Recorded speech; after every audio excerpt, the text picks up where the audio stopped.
তিৱা সাহিত্য পৰিষদ গঠনৰ সুদীৰ্ঘ ২৯ বছৰৰ পিছত পৰিষদৰ অন্তৰ্ভুক্ত হ'ল অসমৰ ১১৩খন তিৱা বসতিপূৰ্ণ অঞ্চল। ১৯৯৫ চনতে তিৱা সাহিত্য পৰিষদ গঠন হৈছিল যদিও অসমৰ ১১৩খন তিৱা বসতিপূৰ্ণ গাঁও পৰিষদৰ অন্তৰ্ভুক্ত হোৱা নাছিল, যাৰ বাবে তিৱা সাহিত্য পৰিষদৰ সা-সুবিধা তথা প্ৰাপ্য অধিকাৰৰ পৰা বঞ্চিত হৈ আছিল এই অঞ্চলসমূহৰ তিৱা জনসাধাৰণ।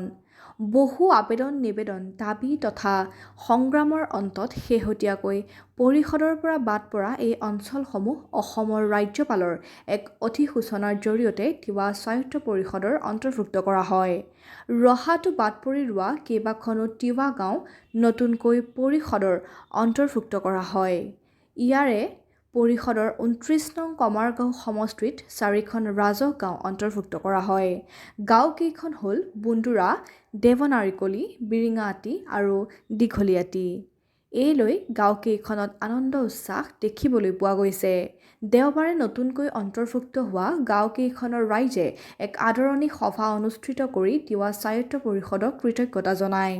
সভাত মুখ্য অতিথি হিচাপে উপস্থিত থাকি তিৱা সাহিত্য পৰিষদৰ মুখ্য কাৰ্যবাহী সদস্য জীৱন কোঁৱৰে এয়া ৰাইজৰ সংগ্ৰামৰ ফল বুলি মন্তব্য কৰে।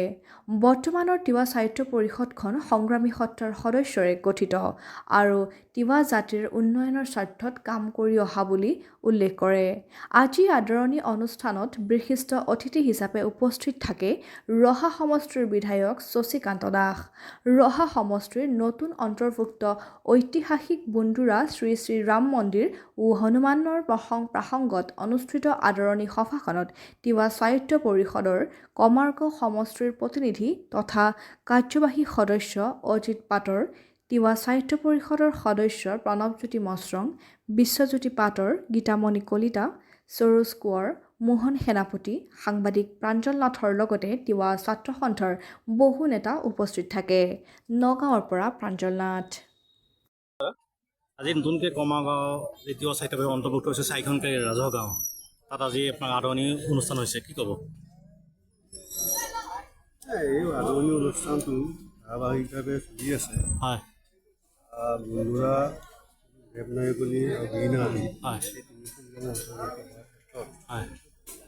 এই তিনিখন গাঁৱৰ ৰাইজ হয়। এনেভাৱে উৎফুল্লিত হৈছে হয়। আৰু উৎফুল্লিত হোৱাৰ কাৰণো আছে, কাৰণ এই গাঁৱৰ ৰাইজ সংগ্ৰামৰ লগত বহু আগৰ পৰাই জড়িত। তিৱা লালুং দৰবাৰ যি আছিলে, লালুং দৰবাৰ গঠনৰ সময়তো তেখেতসকলৰ যোজনা আছে। তিৱা সন্মিলনৰ গঠনৰ প্ৰক্ৰিয়াটো তেখেতসকলে জড়িত আছিল। তিৱা সংগ্ৰামৰ লগত তেখেতসকলে জড়িত হৈ আছে। কিবা কাৰণত ৯৫ চনত গঠিত হোৱা তিৱা সাহিত্য পৰিষদত তেখেতসকলে অন্তৰ্ভুক্ত নহ'ল। আজি ২৯ বছৰ পিছত অন্তৰ্ভুক্ত হোৱাৰ পিছত তেখেতসকলে যে সঁচাকৈ উৎফুল্লিত হোৱাটো স্বাভাৱিক, এই কথাটো আমিও অনুভৱ কৰিছোঁ। আৰু আমিও অকল এই তিনিখন গাঁৱে নহয়, ১৩খন গাঁও অন্তৰ্ভুক্ত হ'বৰ কাৰণে অসম চৰকাৰৰ ওচৰত যিখিনি দাবী উত্থাপন কৰিছোঁ, তিৱা ছাত্ৰ সন্থাকে আদি কৰি সংগ্ৰামী বিষয়ববীয়া